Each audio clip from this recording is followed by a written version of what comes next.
ওঠো ওঠো ওঠো রোজাদার, সেহরির হলো সময়, খোলো খোলো দ্বার। বাতাস ডাকে তোমায়, ডেকে যায় তারকারা, আসমানে আছে যত আলোকিত ফেরেশতারা। ওঠো ওঠো ওঠো রোজাদার, সেহরির হলো সময়, খোলো খোলো দ্বার। আসসালামু আলাইকুম ওরহমতুল্লাহি ওবরাকাতু। ইন্নাল হামদালিল্লাহ ওয়াসসালাতু ওয়াসসালামু আলা রাসূলিল্লাহি ওয়া বা'দ। সুপ্রিয় দর্শক শ্রোতা, দেশে এবং প্রবাসে এই মুহূর্তে যে যেখান থেকে আপনাদের সকলের প্রিয় চ্যানেল এনটিভির পর্দায় দেখছেন HM স্টিল নিবেদিত বরকতময় sehri powered by Shahjalal Islami bank PLC, co sponsor Al Arafah Islami bank PLC এবং মুসলিম পাঞ্জাবি। সুপ্রিয় দর্শক শ্রোতা, আল্লাহু সুবহানাহু ওয়া তাআলা এই মহিমান্বিত মাসে পবিত্র কালামুল্লাহ শরীফ নাজিল করেছেন।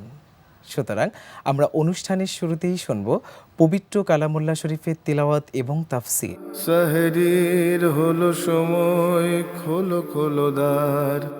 أعوذ بالله من الشيطان الرجيم. بسم الله الرحمن الرحيم. يا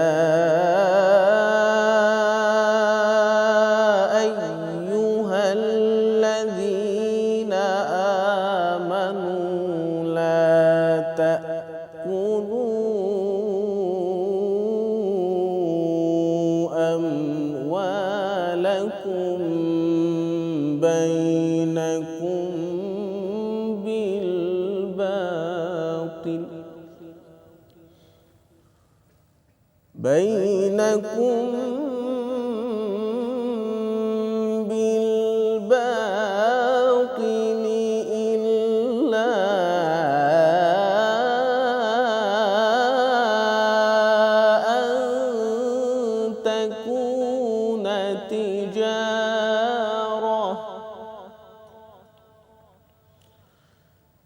إلا أن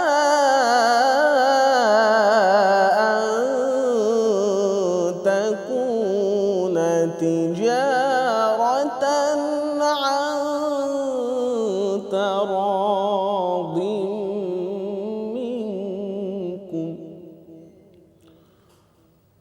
ولا تقتلوا أنفسكم إن الله كان بكم رحيما.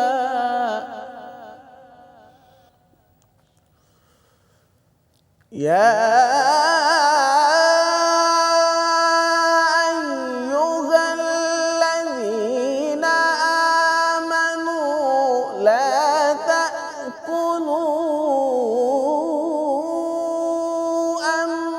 أموالكم بينكم بالباطل إلا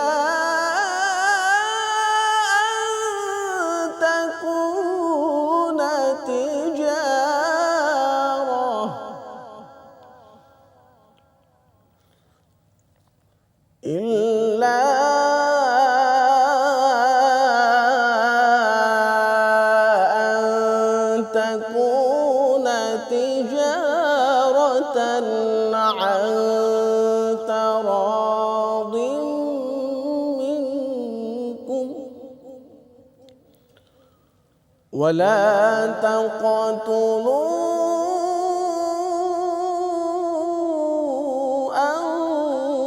أنفسكم إن الله كان بكم رحيما. ومن يفعل ذلك عدوانا وظلما فسوف نصليه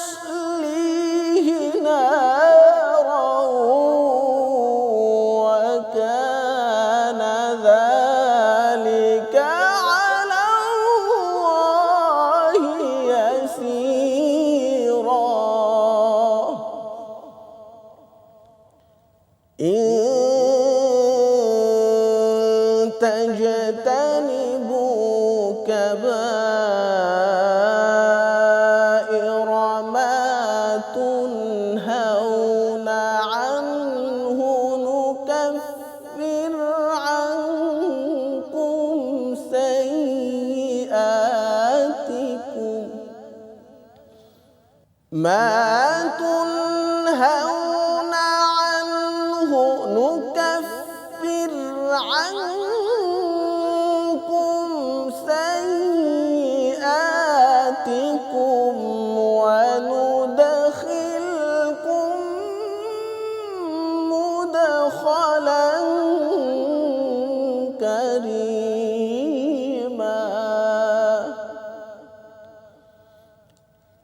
ما تنهون عنه نكفر عنكم سيئاتكم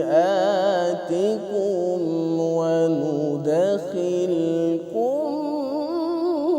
مدخلا كريما صدق الله العظيم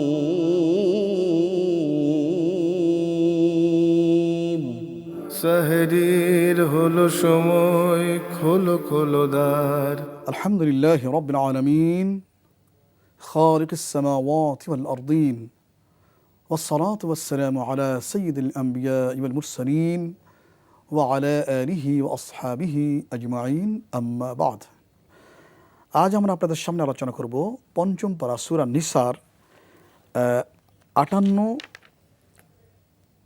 এবং 59 এই দুইখানি আয়াতে কারিমা ইনশাআল্লাহ আমরা আলোচনা করব। এর সংক্ষিপ্ত তাফসীর আপনাদের সামনে পেশ করার চেষ্টা করব ইনশাআল্লাহ। তো এখানে প্রথম যে আয়াতটা আল্লাহ পাক উল্লেখ করেছেন সেটা হচ্ছে ইন্নাল্লাহা ইয়া'মুরুকুম আন তুআদ্দুল আমানাতি ইলা আহলিহা। অর্থ হচ্ছে যে আল্লাহ পাক তোমাদের নির্দেশ করছেন যে সকল আমানতগুলো তার উপযুক্ত ব্যক্তিকে আদায় করার জন্য আল্লাহ নির্দেশ করছেন। আল্লাহ পাক নির্দেশ করছেন তোমাদেরকে সকল আমানতগুলো তার উপযুক্ত ব্যক্তিকে প্রত্যর্পণ করার জন্য। ওয়াইদা হাকামতুম বাইনান নাস আন তাহকুমু বিল আদল, আর যখন তোমরা মানুষের মাঝে বিচার ফয়সালা করবে অবশ্যই তখন ন্যায়পরায়ণতার সাথে, জাস্টিসের সাথে বিচার করবে, তোমরা ইনসাফের সাথে বিচার করবে। ইন্নাল্লাহা নি'ম্মা ইয়াইদুকুম বিহ, আল্লাহ পাক কতই না উত্তম নসিহত করছেন তোমাদেরকে।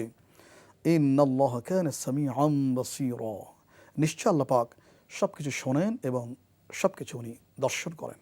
বন্ধুগণ, এই যে আয়াতে কারিমা আমরা দেখলাম, প্রত্যেকটি ক্ষেত্রে যে আমানত আমাদের কাছে আল্লাহ পাক দিয়েছেন, এই আমানতদারিতা রাসূল বলেছেন আদ্দিল আমানাত ইলা মান ইতামানাক ওয়ালা তাখুন মান খানাক। রাসূল বলেছেন যদি তোমার কাছে কেউ কোনো জিনিস আমানত রাখে অবশ্যই এটা সময় মতো, টাইম মতো তার কাছে এটা ফেরাই দেবে। আর যদি কেউ তোমার সঙ্গে বিশ্বাসঘাতকতা করে, গাদ্দারি করে, হিপোক্রেসি করে, তুমি তার সঙ্গে বিশ্বাসঘাতকতা করো না। এটি আমাদের প্রতি রাসূলের নির্দেশ। আর আল্লাহ পাক বলেন সকল আমানতগুলো তোমরা আদায় করে দাও। বন্ধুগণ, আমানত অনেক প্রকারের হতে পারে। যেমন ধরুন যে একজন একটি কথা আপনাকে বলল এবং বললেন ভাই প্লিজ কথাটা কাউকে শেয়ার করবেন না। এটি একটি আমানত, ব্যক্তির আমানত। এটি আপনি কারো কাছে কোনোভাবে এনিয়ে বেনিয়ে এটা প্রকাশ করতে পারবেন না, কারণ আমানত এইটি। ঠিক একইভাবে যদি কারো কাছে গচ্ছিত কোনো মাল যদি গচ্ছিত রাখা হয়, কোনো সহায় সম্পদ, টাকা পয়সা অথবা অন্য যে কোনো দামি জিনিস, অবশ্যই এটা সময় মতো হকদারের কাছে এটা আদায় করে দিতে হবে। ঠিক তেমনিভাবে প্রত্যেক মানুষের মান সম্মান, তার ইজ্জত এবং আব্রু আরেকজন মুসলমানের কাছে নিরাপদ, সুতরাং এটারও খেয়ানত করা যাবে না। রাসূল সাল্লাল্লাহু আলাইহি ওয়াসাল্লাম বলেছেন আল মুসলিম মান সালিম আল মুসলিমুনা মিন লিসানিহি ওয়া ইয়াদিহি, মুসলিম তো সেই ব্যক্তি যার জবান থেকে এবং যার হাত থেকে অন্য মুসলমানের জান মাল এবং তার ইজ্জত আবরু নিরাপদ থাকে, সেই মুসলিম। সুতরাং আমরা অনেকে সবাই ক্লেম করি, সবাই দাবি করি আমি একজন মুসলমান। আলহামদুলিল্লাহ, খুব ভালো কথা। তো মুসলিম যদি আমরা দাবি করি তাহলে অবশ্যই আমার জবান থেকে, আমার হাত থেকে প্রত্যেক মুসলিম, প্রত্যেক মানুষকে নিরাপত্তা দিতে হবে। এটি আমাদের পরম একটি শিক্ষা আল্লাহ পাকের পক্ষ থেকে, রাসূল কারীম আলাইহিস সালামের পক্ষ থেকে। বন্ধুগণ, মনে রাখতে হবে যদি আমরা আমাদের এই আমানত ঠিক রাখতে না পারি, আমাদের কথার ওয়েট ঠিক করতে না পারি, আমাদের আচরণ সংযত করতে না পারি, আমাদের অঙ্গ প্রত্যঙ্গের যদি সঠিক ব্যবহার নিশ্চিত করতে না পারি, বিশেষত এই যে আমানতদারিতা, কথাবার্তা হোক, কোনো জিনিস রেখে হোক, অথবা কোনো গুরুত্বপূর্ণ কোনো মেসেজ হোক, যদি আমরা এটা সংরক্ষণ করতে না পারি তাহলে আমরা কি হব জানেন? এটি হচ্ছে মুনাফিকের একটি বড় আলামত, আমানত খেয়ানত করা।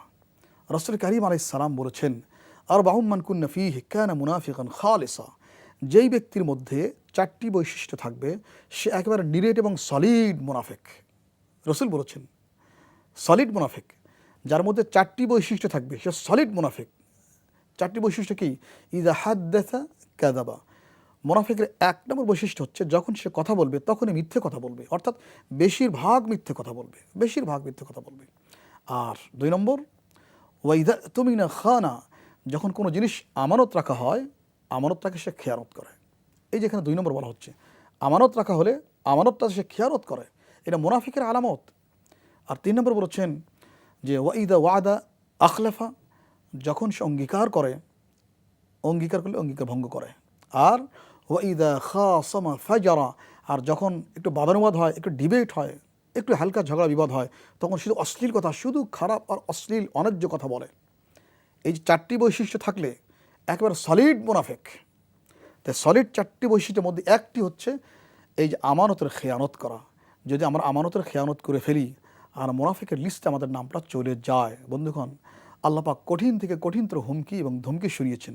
সূরা নিসাতে আল্লাহ পাক বলেছেন ইন্নাল মুনাফিকিনা ফি দারকিল আসফালি মিনান নার ওয়া লান তাজিদ লাহুম নাসীরা। আল্লাহ পাক বলেছেন নিশ্চয়ই মুনাফিকরা জাহান্নামের সর্বনিম্ন স্তরে অবস্থান করবে। মুনাফিকরা জাহান্নামের সর্বনিম্ন স্তরে অবস্থান করবে। অথচ কাফির মুশরিক, ধরুন আবু জেহেল, উতবা, সাইবা এবং নমরুদ, ফিরআউন, হামান, সাদ্দাত যারা আছে সবাই থাকবে মুনাফিকদের একটু উপরে। কারণ মুনাফিকরা জাহান্নামের সর্বনিম্ন স্তরে থাকবে। সর্বনিম্ন স্তর হচ্ছে হাবিয়া।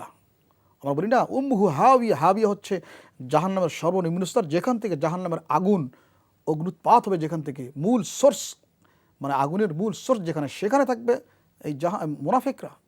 কত বড় আশ্চর্য কথা বন্ধুকে, আমরা সবাই জানি। আমরা একটু স্মরণ করা দিই, জাহান্নামের স্তর মোট 7টি। একটা হচ্ছে জাহান্নাম, লাযা, হুতামা, সাঈর, সাকার, জাহিম এবং হাবিয়া। এর সর্বনিম্ন স্তর হাবিয়া। মুনাফিকরা সেখানে থাকবে। মুনাফিক কিন্তু কাফির এবং মুশরিক না, এরা হিন্দু বৌদ্ধ খ্রিস্টান না, এরা কিন্তু মুসলিমের মধ্যে, মুসলমানদের মধ্যে থেকে মুনাফিক হবে। তাদেরকে আল্লাহ পাক একেবারে জাহান্নামের সর্বনিম্ন স্তর নামাই দেবেন।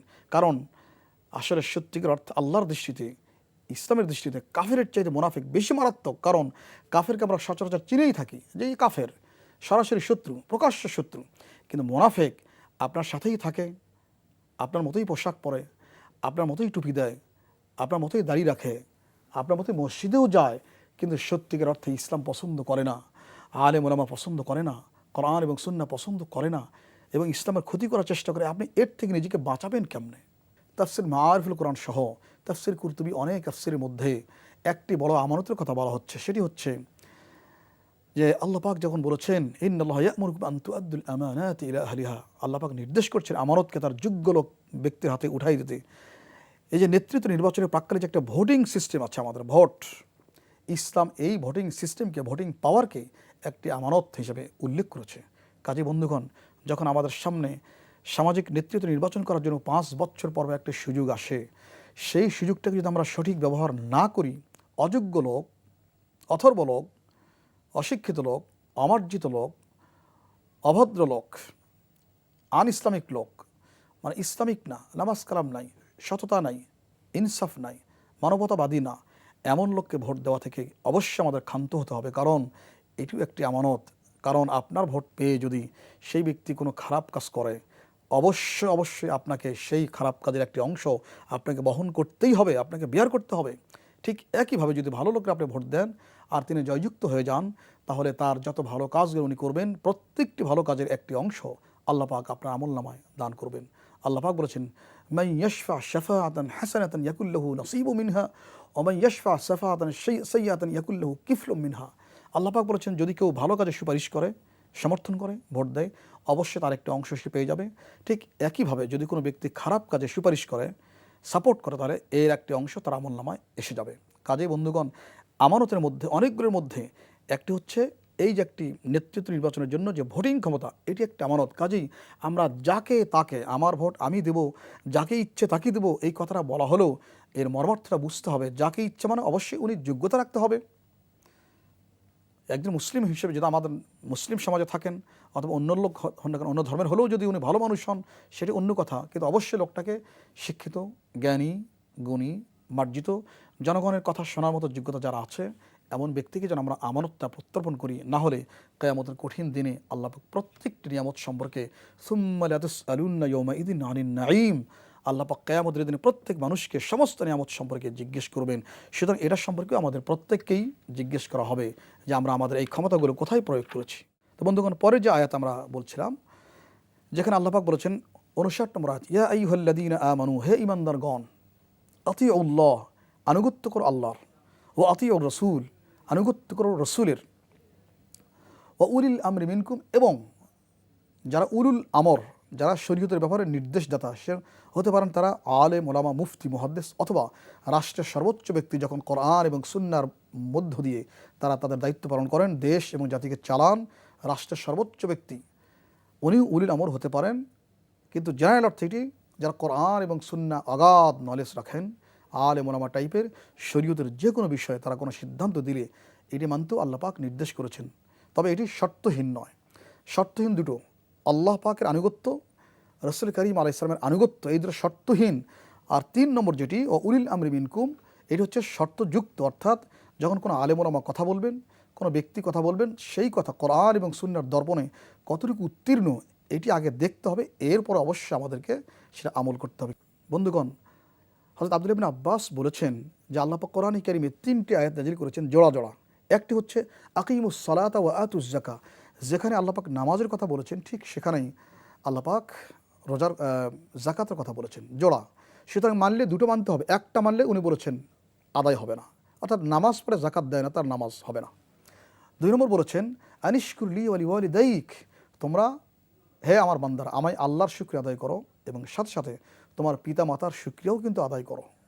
আল্লাহ পাক বলেছেন আমার শুকরিয়ার সাথে সাথে পিতা মাতার শুকরিয়া আদায় করো। সুতরাং যদি কোনো বান্দা আল্লাহর শুকরিয়া খুব আদায় করে কিন্তু আপন পিতা মাতার খোঁজ না রাখে, তাদের মর্যাদা না দেয়, তাদের প্রয়োজন পূরণ না করে, তাহলে আল্লাহর শুকরিয়াও আদায় হবে না। 3 নম্বর হচ্ছে আল্লাহ পাক বলেছেন, যেখানেই বলেছেন আতিউল্লাহ, সঙ্গে সঙ্গে বলেছেন ও আতিউর রাসূল, রসুলের আনুগত্য করো। সুতরাং যে ব্যক্তি আল্লাহ পাকের সমস্ত বিধান মানতে চায়, রসুলকে কাটসাট করে রসুলকে বাদ দেয়, সুন্নাহ বাদ দেয়, রসুলের সুন্নাহ গুরুত্ব দেয় না, রসুলের বিধানকে গুরুত্ব দেয় না, শুধু আল্লাহর বিধানকে নিয়েই সে পড়ে আছে, রসুলকে সাইড করে ফেলেছে, উনি বলেছেন যদি এরকম হয় তাহলে তার আল্লাহর বিধানটাও তার আদায় হবে না, এরা অন্তঃসার শূন্য হবে। সুতরাং আল্লাহ এবং রসুলের মাঝখানে পার্থক্য সূচনা করার কোনো সুযোগ আমাদের সামনে নেই। বন্ধুগণ, প্রত্যেকটি ক্ষেত্রে আল্লাহ এবং রসুলকে আমরা যেন অনুসরণ করি, এই কথা আল্লাহ পাক বারবার বলছেন। পরে বলছেন ফাইন তানাযাতুম ফি শাই, তবে হ্যাঁ, জীবন চলতে গেলে অনেক সময় বাদানুবাদ আসবে, ভুল হবে, ভ্রান্তি হবে, অনেক সমস্যার অ্যারাইজ করবে, অনেক প্রবলেম আসবে, সবগুলো ফেস করতে হবে। সুতরাং এমন যদি কোনো জিনিস আসে, অনেক গণ্ডগোল লেগে গেছে, ঝামেলা লেগে গেছে, বিচার আচার করা লাগবে, যদি এমনটা হয় ফাইন তানাযাতুম ফি শাই, যখন কোনো মাসআলায়, যখন কোনো বিচারিক ক্ষেত্রে এবং যখন কোনো পারিবারিক সামাজিক কোনো কর্মকাণ্ডে যখন দ্বন্দ্ব সৃষ্টি হয়ে যায়, ডিবেট তৈরি হয়ে যায়, বিতর্ক তৈরি হয়ে যায়, তখন এটা সমস্যা সমাধানের জন্য কী করা লাগবে? আল্লাহ পাক বলেছেন ফারুদ্দুহু ইলাল্লাহি ওয়ার রাসূল, তাহলে তোমাদের সামনে বিচার ফয়সালার জন্য, অর্থাৎ বিচারিক মানদণ্ড, সত্যের মানদণ্ড হিসেবে তোমরা দুইটা জিনিসকে দেখবে। একটা হলো আল্লাহ পাক এখানে কী বলেছেন, 2 নম্বর রাসূল করিম আলাইহিস সালাম এখানে কী বলেছেন। এখানে আল্লাহ পাক দুইটাকেই ক্ষান্ত করেছেন। আগে বলেন 3টা, আল্লাহর আনুগত্য করো, রসুলের আনুগত্য করো এবং উলুল আমর আলেম ওলামার আনুগত্য করো। এখানে বলছেন গণ্ডগোল যখন লাগবে, যখন ডিবেট হবে, যখন মুশাজারা হবে, ঝগড়া বিবাদ লাগবে, তখন সেখানে যদি বিধান দেওয়া লাগে তাহলে ফিরাই আনো আল্লাহর দিকে এবং রসুলের দিকে। এরপর বলছেন যালিকা খায়রু ওয়া আহসানু তা'ওয়িলা, এটাই হচ্ছে সর্বোত্তম পদ্ধতি এবং এটাই হচ্ছে আহসানু তা'ওয়িলা, পরিণামের দিক থেকে সর্বোত্তম পরিণামের বিচার এটাই। তো বন্ধুগণ, আমরা জানলাম এই আয়াতের মধ্য দিয়ে যে জীবনের সকল ক্ষেত্রে আমরা আনুগত্য করবো আল্লাহর এবং তার রসুলের, শর্তহীন দ্বিধাহীন আনুগত্য হবে, কোনো যুক্তি চলবে না।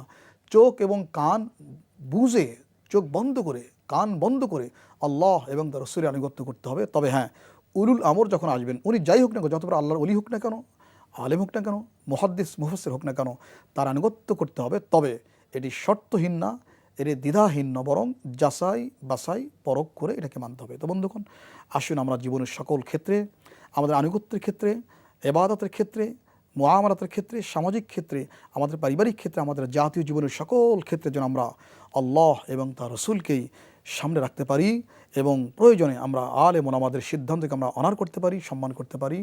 এর নিরিখে যেন আমরা আমাদের জীবনের সকল ক্ষেত্রে আমরা আমাদের সমস্যাগুলোর সমাধান করে আল্লাহ পাকের সন্তুষ্টির নিমিত্তে যেন আমরা আমাদের জীবনের সকল ভুলগুলো শুধরিয়ে সঠিক, সুন্দর, সঙ্গত এবং সাবলীল যে সিরাতুল মুস্তাকিম, সেই সিরাতুল মুস্তাকিমে আমরা চলতে পারি। মহান আল্লাহ পাক আমাদের সবাইকে মেহেরবানি করে সে তৌফিক নসিব করুন। আমিন সুম্মা আমিন। ওয়া আখিরু দাওয়ানা আনিল হামদুলিল্লাহি রাব্বিল আলামিন। আসসালামু আলাইকুম ওয়া রাহমাতুল্লাহি ওয়া বারাকাতুহু। HM স্টিল নিবেদিত বরকতময় sehri powered by Shahjalal Islami bank PLC, co sponsor Al Arafah Islami bank PLC এবং মুসলিম পাঞ্জাবি। সুপ্রিয় দর্শক শ্রোতা, এখন রয়েছে বিষয়ভিত্তিক আলোচনা। আজকের আলোচনার বিষয় রমাদানের শিক্ষায় তাকওয়া। সুপ্রিয় দর্শক শ্রোতা, এই মূল্যবান আলোচনাটি শোনার জন্য আমরা আমাদের স্টুডিওতে দুইজন সম্মানিত অতিথিকে আমন্ত্রণ জানিয়েছি। আজকে আমাদের মাঝে অতিথি হিসেবে উপস্থিত হয়েছেন, শুরুতেই আমার ডান দিক থেকে রয়েছে মুফতি শরীফ আহমেদ উল্লাহ। আসসালামু আলাইকুম ওয়া রাহমাতুল্লাহি ওয়া বারাকাতুহু। মাশাআল্লাহ, ওয়া আলাইকুম আসসালাম ওয়া রাহমাতুল্লাহি ওয়া বারাকাতুহু। তারপর রয়েছে মাওলানা আবুল কালাম আজাদ, খতিব, বনানী সেন্ট্রাল জামে মসজিদ। আসসালামু আলাইকুম ওয়া রাহমাতুল্লাহি ওয়া বারাকাতুহু। সম্মানিত মোহতারাম, আমি চলে যাব মুফতি শরীফ আহমদ উল্লাহ সাহেবের কাছে। মোহতারাম, রমাদানের শিক্ষার মধ্যে যে তাকওয়াটি রয়েছে, ইজ এ প্র্যাকটিসিং। রমজান তো আসলে একটা প্র্যাকটিস। তাহলে আমরা যে প্র্যাকটিসটি করব, এই প্র্যাকটিসটা কি পরিমাণ বা কতটুকু করলে আগামী 11টি মাস আমরা এই প্র্যাকটিসিংয়ের মধ্যে দিয়ে আমল করতে পারবো? ইন্নাল হামদুলিল্লাহ ওয়াসসালাতু ওয়াসসালামু আলা রাসূলিল্লাহি ওয়া বাদ। দেখেন, আল্লাহ সুবহানাহু ওয়া তাআলা রমজানের আয়াতে যেটা বললেন যে ইয়া আইয়ুহাল্লাযীনা আমানু কুতিবা আলাইকুমুস সিয়াম কামা কুতিবা আলাল্লাযীনা মিন ক্বাবলিকুম লাআল্লাকুম তাত্তাকুন, যাতে করে আমরা মুত্তাকি হতে পারি, তাকওয়া নীতি অবলম্বন করতে পারি। এটা হচ্ছে রমজানের মূল কাজ, মূল টার্গেট আল্লাহ তাআলার।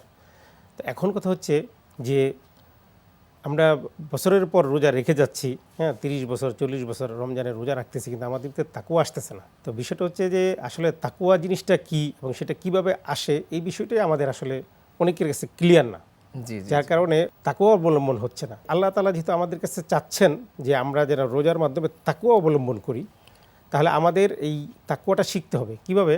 দেখেন, যদি আমাদেরকে আল্লাহ তাআলা এই রমজানটা রাতের বেলা দিয়ে দিতেন যে সন্ধ্যার সময় সাহারি খাবে, শেষ রাতে মানে ফজরের সময় ইফতার করবে, আচ্ছা আচ্ছা, তাহলে কিন্তু আমাদের কারোই রোজা রাখতে কোনো কষ্ট হতো না। না তো এবং আমরা সেখানে সাহারি খেয়ে ঘুমিয়ে যেতাম। ঘুমিয়ে যেতাম বা শেষ, আমাদের আর কোনো পেইন বা কোনো কিছুই দরকার ছিল না, কোনো Just কষ্ট ঘুম থেকে নিতে ঘুমানো হতো আর না। ঘুম থেকে ওঠা। একদম। কিন্তু সেটা না, আল্লাহ তাআলা কি করলেন যে সকাল থেকে মিনাস সুবহি ইলাল মাগরিবি।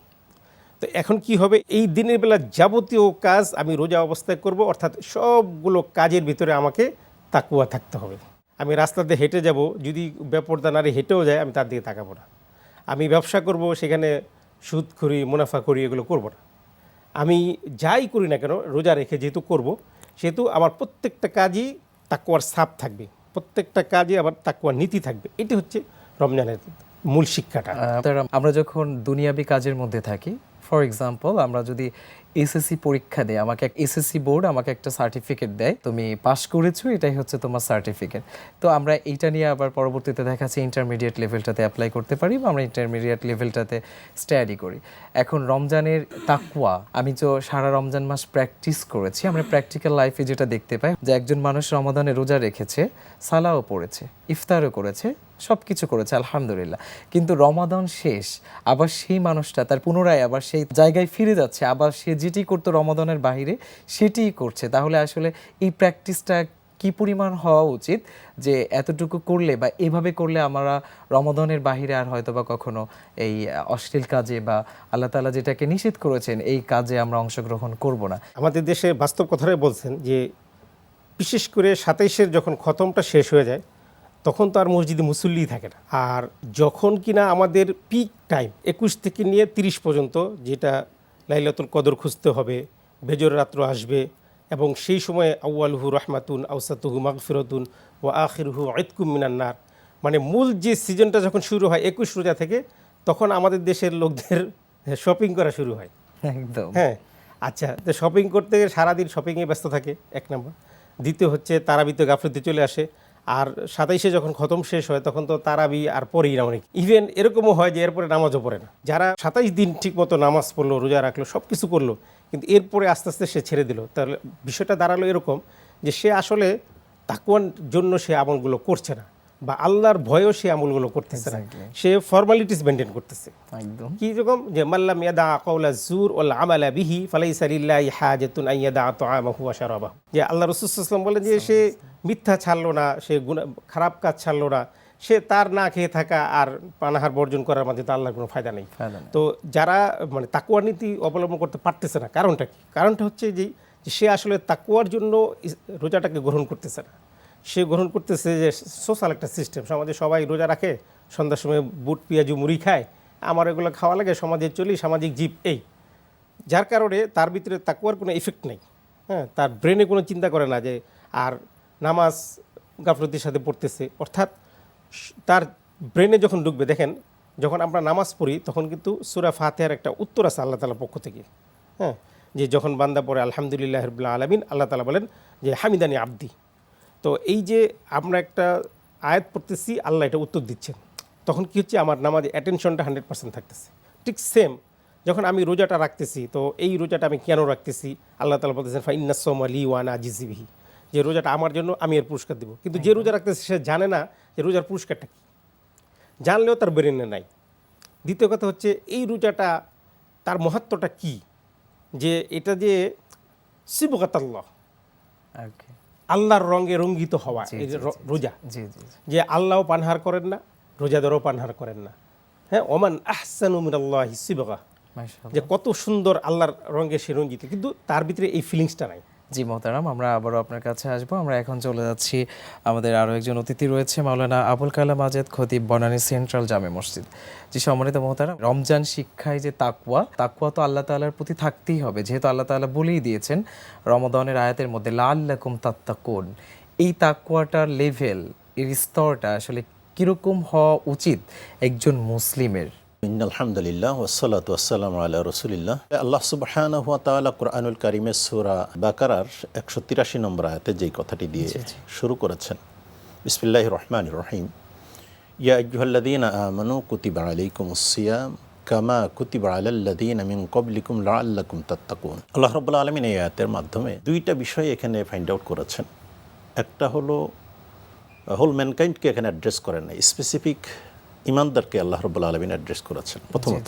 দ্বিতীয় বিষয় হলো যে এই রোজার মাধ্যমে, সিয়ামের মাধ্যমে তাকওয়া অর্জন হবে। ইয়া আইয়ুহাল্লাযীনা আমানু কুতিবা আলাইকুমুস সিয়াম, আমাদের উপর ফরজ করে দেওয়া হয়েছে বা তোমাদের উপর ফরজ করা হয়েছে, যেমনিভাবে তোমাদের পূর্বের যত আম্বিয়া আলাইহিস সালাম এসেছেন, পূর্বের যত উম্মত এসেছেন, তাদের সকলের উপরেই বিভিন্ন ফরম্যাটে এটাকে ফরজ করে দেওয়া হয়েছে। কি কারণে ফরজ করা হয়েছে? ফরজ করা হয়েছে যাতে তোমরা আল্লাহ ভীতি অর্জন করতে পারো, আল্লাহর ভয় তোমাকে নিজের হৃদয়ে লালন করতে পারো। যদি অ্যাকচুয়ালি এটা করতে পারো, এ কথা কিন্তু এভাবে বলে দেওয়া নেই যে রোজা রাখার কারণে বা সিয়াম সাধনা করার পরে অবশ্যই তোমরা তাকওয়াবান হয়ে যাবে, এই কথা বলে দেওয়া নেই। কিন্তু এখানে লাআল্লাকুম তাত্তাকুন শব্দটার মাধ্যমে যে সম্ভবত জি সিগনিফিকেন্ট, ভেরি মাচ সিগনিফিকেন্ট এই শব্দটি, যে আল্লাহ রাব্বুল আলামিন এখানে তো এই শব্দটি বাদ দিয়ে শুধু তাত্তাকুনটা বলে দিতে পারতেন যে তোমরা মুত্তাকি অর্জন করে ফেলবে। আমাদের সম্মানিত শায়েখ যে কথা বলছিলেন যে রমাদানের শুরু হওয়ার প্রথম দিকে মুসল্লিদের একটা স্টেজ, আবার কিছুদিন পরে আরেকটি স্টেজ, এরপরে 15-এর পর থেকে শুরু হয়ে যায় মার্কেট, এরপরে 27 তারিখে মোটামুটি খতমে তারাবি যেহেতু হয়, মোটামুটি এ পর্যন্ত দিয়ে শেষ, বাকি ওই 2-3 দিনের জন্য সে বিশ্রামে চলে যায়। But Siam ongoing. আসলে এইটার মূল ফাংশনটা কি? আসলে আমি যদি ছোট্ট একটু উদাহরণের মাধ্যমে কথা বলতে চাই, যে জিনিস সম্পর্কে আমি যার ভিতরে বিচারণ করছি, এটা যদি আন্দাজ অনুমানের ভিত্তিতে বিচারণ করি এক ধরনের বিষয়, আর সেটা যদি রিয়েল পিকচার আমি হৃদয়ে অঙ্কন করতে পারি, আমার জেহেনে এটা থাকে, তাহলে তার ফ্লেভার কিন্তু আর একটা ধরনের। যেমন একই সুন্দরবনে আমরা যাচ্ছি, এই সুন্দরবনে যাওয়ার পরে আমরা হরিণ দেখলে হরিণের সাথে যে অ্যাটিচিউড করছি, আচরণ করছি, বাট একই সুন্দরবনের প্রাণী বাঘের সাথে কিন্তু আমরা ওই আচরণ করছি না। হরিণকে দেখলে আমরা খুব কাছে চলে যেতে চাচ্ছি, বিকজ আমরা তার নেচার সম্পর্কে আমাদের নলেজ আছে যে হরিণ আমাকে অন্তত ঘাড় মটকে ধরবে না। পক্ষান্তরে বাঘ থেকে 100 মাইল দূরে আমরা অবস্থান করছি, বিকজ আমি বুঝতেছি যে এই বাঘ আমার ঘাড় মুটকিয়ে আমাকে মেরে আমার ফেলতে পারে। মেরে ফেলে দিবে। সুতরাং নেচার অফ সাবজেক্ট বা ইবাদতের নেচার অথবা যেইটা নিয়ে আমি এত ভয়ের কথা বলছি, সেই ভয় আসলে আমার এই মুখ পর্যন্ত, গলা পর্যন্ত থাকছে, এটা হৃদয় এবং মগজ পর্যন্ত পৌঁছাচ্ছে না। সম্মানিত মুহতারাম, তাহলে কি আমরা বলতে পারি যে এই যে সিয়াম, এই যে সিয়াম যে আমাদের তাকওয়া, আল্লাহ সুবহানাহু ওয়া তাআলা কিভাবে আদেশ করেছেন, কিভাবে কঠোরতা বেঁধে দিয়েছেন, বা কিভাবে এটাকে মহিমান্বিত কেন করেছেন, এই জিনিসটাকে আগে আমাদের হৃদয় দিয়ে অনুভব করতে হবে, আমাদের জেহেনের মধ্যে এটাকে সেভ করা, বসানো, যে আল্লাহ তাআলা কিভাবে বলেছেন আমাদেরকে, এটাকে সম্পূর্ণভাবে বুঝে তারপরে এটার উপর আমল করলে আশা করি আমরা এর পরিপূর্ণ স্বাদ পাবো ইনশাআল্লাহ তাআলা। মোহতারাম, অনেক মূল্যবান কথা বলেছেন। আমি ফিরছি আপনার কাছে আবারও। সম্মানিত দর্শক শ্রোতা, আমরা আমাদের মুহতারামদের কাছ থেকে অনেক মূল্যবান কথা শুনছিলাম, আবারও শুনবো ইনশাআল্লাহ তাআলা। জি সম্মানিত মুহতারাম, আপনি বলছিলেন। আমরা যে পয়েন্টটা নিয়ে কথা বলছিলাম, রাসূলুল্লাহ সাল্লাল্লাহু আলাইহি ওয়াসাল্লামকে এই প্রসঙ্গে সাহাবায়ে আজমাইন জিজ্ঞাসা করছিলেন, ইয়া রাসূলুল্লাহ মা হিয়া তাকওয়া। রাসূল সাল্লাল্লাহু আলাইহি ওয়াসাল্লামকে জিজ্ঞাসা করলেন যে, ইয়া রাসূলুল্লাহ তাকওয়াটা আসলে কি জিনিস? ক্বালা রাসূলুল্লাহ সাল্লাল্লাহু আলাইহি ওয়াসাল্লাম আত-তাকওয়া হাহুনা, আত-তাকওয়া হাহুনা, আত-তাকওয়া হাহুনা, ওয়া আশারা ইলা সাদরিহি সালাসা মাররা। তার বুকের দিকে তিনি আঙুলটাকে, তার আত্মার দিকে আঙুলটাকে ইন্ডিকেট করলেন এবং তিনবার এই শব্দটি বললেন যে তাকওয়া আসলে লেবাসে নয়, তাকওয়া বাহ্যিক সুরতে নয়, তাকওয়া একজন মানুষের হৃদয় থেকেই সেটা উপলব্ধি করার বিষয়। তো সেই পয়েন্টটা থেকে যে পবিত্র মাহে রমাদান, আল্লাহ রাব্বুল আলামিন তার বান্দাকে রহমা, বারকা, মাগফেরা এর যে বিশাল বরকতের সম্ভার আল্লাহ রাব্বুল আলামিন দিয়েছেন মূলত কোরআনুল কারীম নাজিলের এই বারাকার কারণে। একদম আল্লাহ সুবহানাহু ওয়া তাআলা ইন্না আকরামাকুম ইনদাল্লাহি আতকাকুম, আল্লাহর কাছে আসলে ওই ব্যক্তি সবথেকে বেশি সম্মানিত যে তাকওয়ার গুণে গুণান্বিত। একদম। এবং আরেকটি আয়াতে উনি উল্লেখ করেছেন সিবগাতুল্লাহ ওয়া মান আহসানু মিনাল্লাহি সিবগা, তোমার আচরণটাকে তুমি রঙিন করো আল্লাহর রঙে। What do you mean? এটা দ্বারা আমরা কি বোঝাচ্ছি আসলে? আমি আমার ব্যবসা যখন করছি, আমি যখন লেনদেন করছি, আমার এই লেনদেনের ভিতরে তাকওয়া আছে কিনা? আমি যখন কোনো জিনিস মেপে দিচ্ছি আমার কাস্টমারকে, সিয়াম সাধনা অবস্থায় হোক অথবা সিয়ামের বাইরে হোক, আমি সেই কাস্টমারকে আমার ওজনের ভিতরে ফাঁকি দিচ্ছি কিনা, তাকওয়া কিন্তু সেখানেও লুকিয়ে আছে, পরিমাণটা ঠিক আছে কিনা আল্লাহর ভয়ে সেখানেও লুকিয়ে আছে। জি জি। আমি আমার ব্যাংকিং যেখানে করছি, ইসলামিক শরিয়া মোতাবেক ব্যাংকিং সিস্টেম চালু থাকার পরেও সেটাকে পাশ কাটিয়ে আমি সুদে ভিত্তিক লেনদেনে যাচ্ছি কিনা, এই সিয়াম আমাকে সেখানেও অ্যাড্রেস করছে। আমি আমার বিয়ে শাদী, আমার সন্তান প্রতিপালন, আমি আমার সোসাইটি মেনটেনের ক্ষেত্রে এবং সামগ্রিকভাবে ইনস অ্যান্ড আউট ইবাদত যে এগুলো করছি, আল্লাহ রাব্বুল আলামিন কোরআনুল কারীমে সূরা মাউনের ভিতরে বলেছেন ফাওয়াইলুল লিল মুসাল্লিন আল্লাযীনা হুম আন সালাতিহিম সাহুন, যে ওই সকল নামাজিদের জন্য, আমরা ওই সকল নামাজি বাদ দিয়ে যদি আমরা এই শব্দটাকে আমরা ওই সকল ইবাদতকারীদের জন্য দুর্ভাগ্য, যাদের ইবাদতটা যদি হয় প্রদর্শনের জন্য। সিয়াম যদি হয় আমার, যেহেতু এটা বাহ্যিকভাবে বোঝার কোনো কারণ নাই, সুযোগ নাই, আমি খেয়ে আছি কি না খেয়ে আছি এটা কেউই বুঝতেছে না, এটা সম্পর্ক ডিরেক্ট আল্লাহ রাব্বুল আলামিনের সাথে। আল্লাহ রাব্বুল আলামিন তো কোরআনুল কারীমের ভিতরে বলেছেন যে, কোরআনুল কারীমের 39 নম্বর সূরা জুমারের 153 নম্বর আয়াতের ভিতরে আল্লাহ রাব্বুল আলামিন এই আমাদের এই জীবন চলার ভিতর থেকে আল্লাহ রাব্বুল আলামিন সেখানে 153 নম্বর আয়াতের ভিতরে আল্লাহ রাব্বুল আলামিন বলছেন 24 পারার, যে কুল ইয়া ইবাদিয়াল্লাযীনা আসরাফু আলা আনফুসিহিম লা তাকনাতু মির রাহমাতিল্লাহ ইন্নাল্লাহা ইয়াগফিরুয যুনুবা জামিআ ইন্নাহু হুয়াল গফুরুর রহিম। ও আমার বান্দারা, আল্লাহ রাব্বুল আলামিন এখানে অ্যাড্রেস করছেন ব্রড সার্কেলে, কুল ইয়া ইবাদিয়াল্লাযীনা আসরাফু, ও আমার বান্দারা, ও আমার সকল বান্দারা। আল্লাহ রাব্বুল আলামিন কিন্তু এখানে খুবই ব্রড সার্কেলে শব্দটি মেইনটেইন করছেন। তোমরা যারা ইবাদিয়াল্লাযীনা আসরাফু, নিজের নফসের পরে নানাভাবে শয়তানের ওয়াসওয়াসায় জুলুম করে ফেলেছো, সিয়ামের সাধনার মাধ্যম দিয়ে তোমরা যে ইবাদতগুলো করছো, সিয়ামের সৌন্দর্য এখানে 4টি পয়েন্ট আমরা সৌন্দর্যের কথা বলতে পারি। সিয়াম একটি সৌন্দর্য, ইফতার একটি সৌন্দর্য, সাহরি একটি সৌন্দর্য। রাসূল সাল্লাল্লাহু আলাইহি ওয়াসাল্লাম তার হাদিসের ভিতরে এভাবে বলছেন যে, বান্দা যখন তার টোটাল হালাল খাবারগুলো নিয়ে তার পরিবার পরিজন নিয়ে বসে যখন একেবারে সূর্য ডুবুডুবু অবস্থায় এই মতো মুহূর্তে রবের দরবার হাত তুলে, আল্লাহ রাব্বুল আলামিন তার ফেরেশতাদেরকে ডাকেন, ও আমার ফেরেশতারা, এই বান্দাগুলো এখানে খাবার রাখার পরেও কেন তারা মুখে দিচ্ছে না? আল্লাহ রাব্বুল আলামিন সবই জানেন, কিন্তু তারপরেও সাক্ষী হিসেবে জিজ্ঞাসা করছেন কেন? ফেরেশতারা বলছে, রাব্বুল আলামিন আপনার ভয়ে, আপনার নির্দেশের অপেক্ষায় ওই মুমিন বান্দাগুলো অপেক্ষা করছে, সুতরাং আল্লাহ রাব্বুল আলামিন বলছে আমি আমার বান্দাদের জীবনের সব গুনাহ খাতা আমি মাফ করে দিলাম। মাশাআল্লাহ, সুবহানাল্লাহ। জি মুহতারাম, আপনাকে অসংখ্য ধন্যবাদ এত মূল্যবান কথা আমাদেরকে শোনানোর জন্য কোরআন ও হাদিসের জাযাকাল্লাহ। আলোকে। জি মোহতারাম, চলে আসছি আপনার কাছে দর্শকের উদ্দেশ্যে, আবার যদি একটু কিছু বলতেন। জাযাকুমুল্লাহ। তাহলে দেখেন, আমরা রমজানে তাকওয়া অবলম্বন করব, এটা আল্লাহ তাআলা চাচ্ছেন, একদম। কিন্তু আমাদের আসলে তাকওয়া অবলম্বন হচ্ছে না। এটার জন্য আসলে প্রত্যেক ব্যক্তি ইন্ডিভিজুয়ালি একটু চিন্তা ভাবনা করা উচিত যে আসলে আমি 40 বছর রোজা রাখলাম, আমার ভিতরে কোনো পরিবর্তন নাই, যেই সেই রমজানের আগে যেই, ঈদের পরে তাই। ইভেন ঈদের পরেও না, এই চাঁদ রাত থেকে একেবারে শুরু করে দেয়, অথচ ওই রাতেই আল্লাহ তাআলা সবচেয়ে বেশি মানুষকে মাফ করে দেন। আমিন। তাহলে যখন আপনি 1 মাস ডিউটি করলেন, 30 তারিখে আপনি স্যালারি পাবেন, ওই স্যালারির দিন আপনি অনুপস্থিত, তাহলে আপনি স্যালারিটা কীভাবে পাবেন?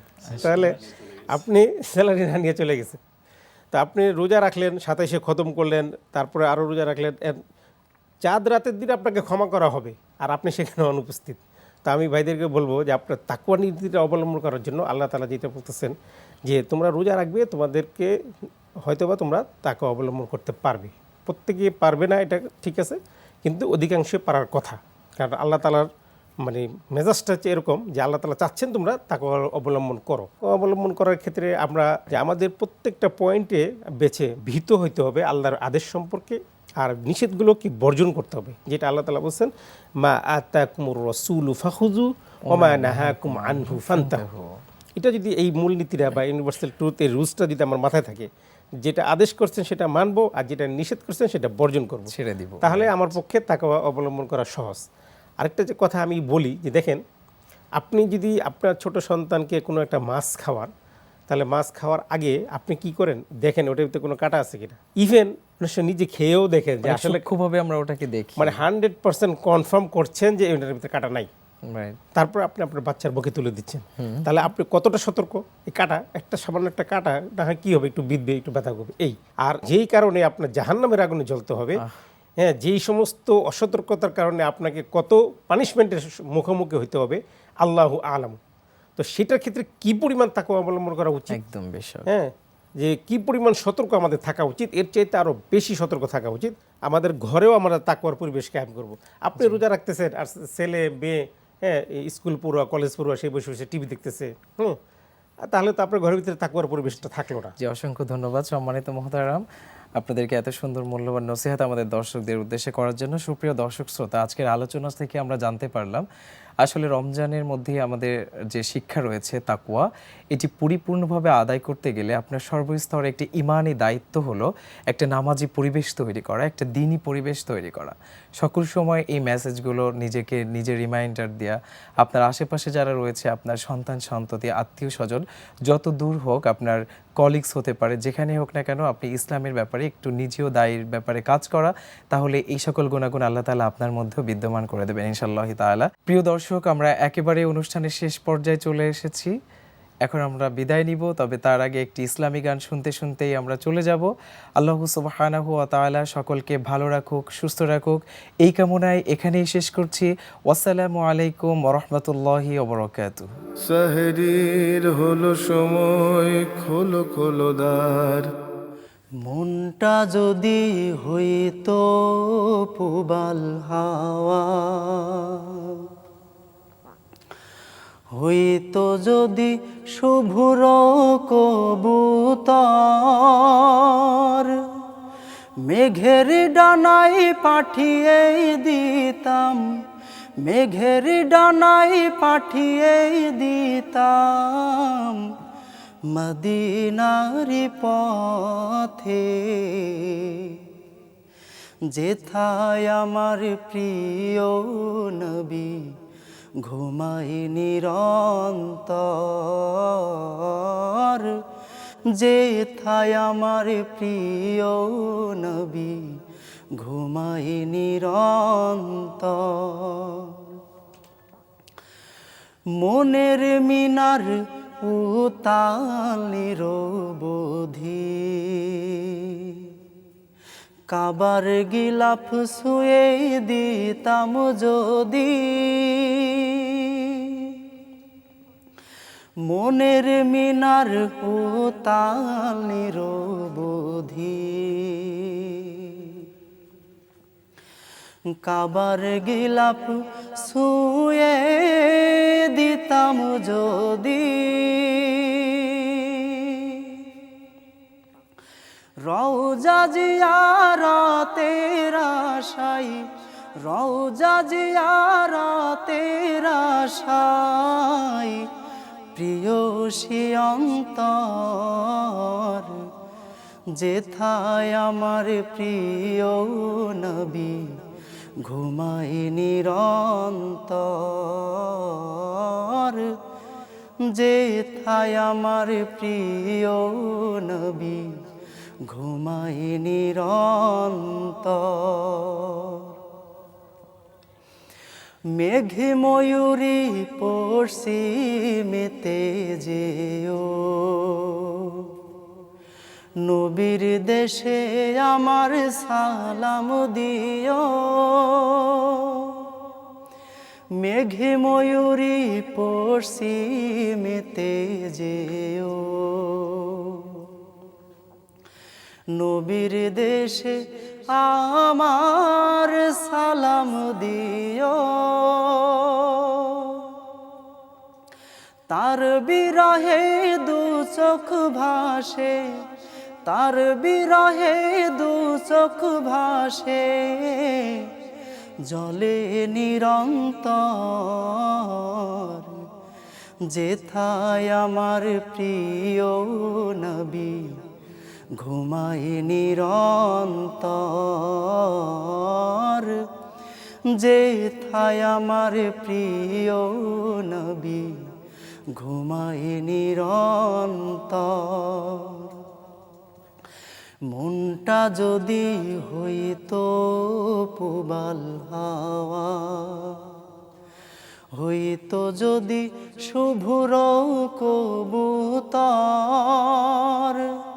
মেঘের ডানায় পাঠিয়ে দিতাম, মেঘের ডানায় পাঠিয়ে দিতাম মদিনার পথে, যেথায় আমার প্রিয় নবী ঘুমায় নিরন্তর, যেথায় আমার প্রিয় নবী ঘুমায় নিরন্তর। মনটা যদি হইতো পুবাল হাওয়া।